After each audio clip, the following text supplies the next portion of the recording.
અમદાવાદ શહેરમાં મોડી રાત્રે દારૂ પીને ફરતા વાહન સ્ટન્ટ કરતા અને અસામાજિક તત્વો પર લગામ કસવા માટે પોલીસ કમિશનર અનુપમસિંહ ગેહલોતના આદેશથી શહેર પોલીસ એક્શન મોડમાં આવી ગઈ છે। રાત્રે 12 થી 2 વાગ્યા દરમિયાન Sindhu Bhavan road, SG highway, CG road અને માણેક ચોક સહિતના પ્રમુખ વિસ્તારોમાં સઘન નાકાબંધી કરીને મેગા કોમ્બિંગ નાઇટ યોજવામાં આવી હતી।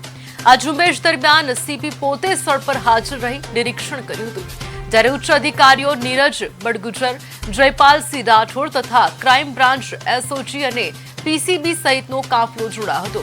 ચેકિંગ દરમિયાન કારમાંથી બિયરના ટીન તેમજ પીધેલી હાલતમાં ઝડપાયેલા શખ્સો સામે કાયદેસરની કાર્યવાહી કરી ધરપકડ કરવામાં આવી છે।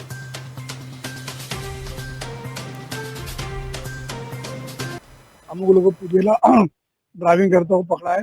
तो आ हमारा जो एक पर्पज है जो कि शहर में हमारे लोगों ने कोई हैरान नहीं करे, परेशान नहीं करे અને जो ગુનેગારો છે એના વિરુદ્ધ સખત પગલાઓ લેવામાં આવે। તો આજ ધ્યેય સાથે આવનાર દિવસોમાં બી આ કાર્યવાહી દરરોજ થતી। અમુક લોકો પીધેલા ડ્રાઇવિંગ કરતા हुआ पकड़ा है।